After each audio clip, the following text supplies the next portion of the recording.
Ladies and gentlemen, boys and girls, children of all ages, you are about to enter a world of darkness. A world where life and death are meaningless, and pain is God. Woo! Hey, fella, let's go. Yeah. Wait fast, dog. Sorry, Captain Spaulding.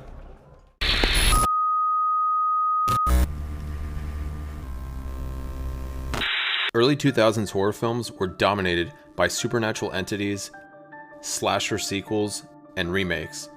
In the midst of all these vengeful spirits, werewolves, psychos, demonic creatures, premonitions, and zombies, there was a group of lunatics making fish. Dwight, can we talk about these cutbacks?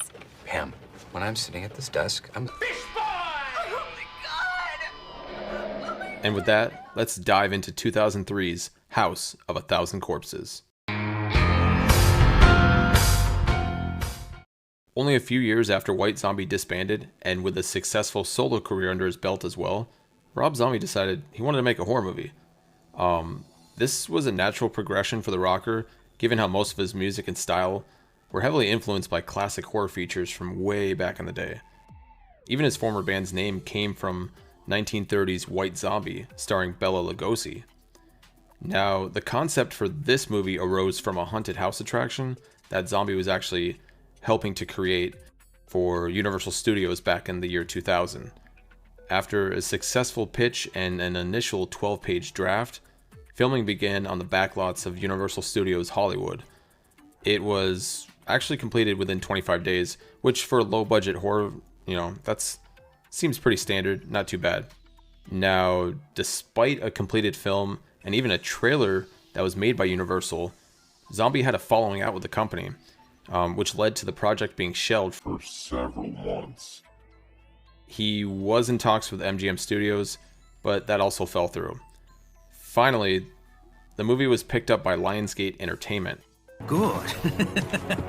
Why, that's very good. As far as the film goes, I'm not going to sugarcoat it. This, it's not an Oscar-worthy film. First of all, fuck you! It's not the worst either. For me, it's kind of like candy corn. I like it once in a blue moon, sometimes not even once a year. It could be every 2 or 3 years.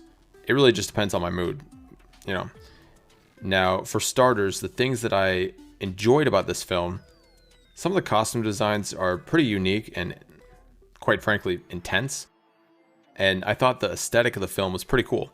It's got this low-budget, old-school, gritty, psychedelic vibe to it. It's a good mixture of black and white monster features with 70s and 80s style visuals. The camera work, surprisingly, was done quite well for Zombie's first helm in the director chair.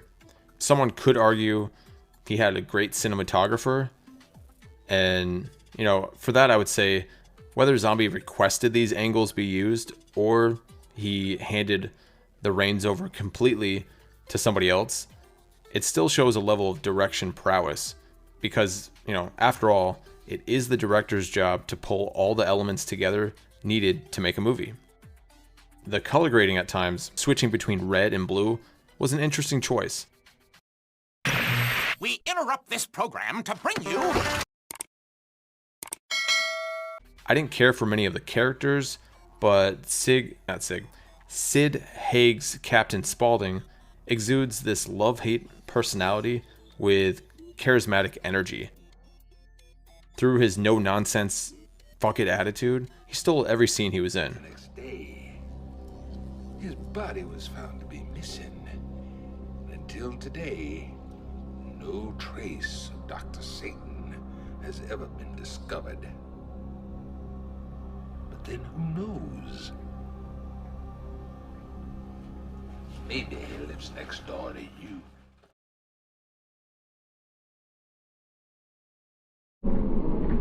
The character would go on to return in the sequels, The Devil's Rejects and Three from Hell, although he was only briefly in the latter.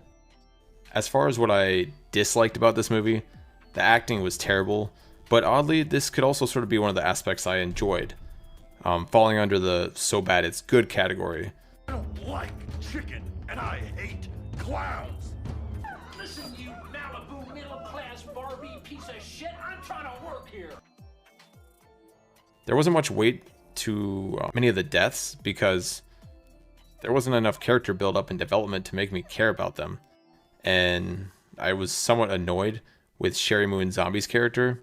I don't know, it was just something about her character. Give me a B. Give me an A. Give me a B. Give me a Y. What's that spell? What's that spell? What's that spell? Now, I would have to say my biggest gripe, though, has to do with the editing.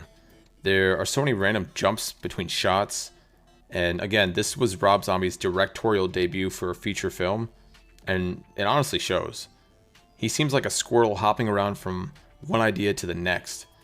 This makes for many disjointed moments that really took me out of the experience. Overall, I would say this is a subpar cult classic with bare-bone charm. But anyway, are you a fan of Rob Zombie's music? Any of his filmography? What are your thoughts on this film? Let me know down in the comments. And with that, I'll catch you guys later. Peace.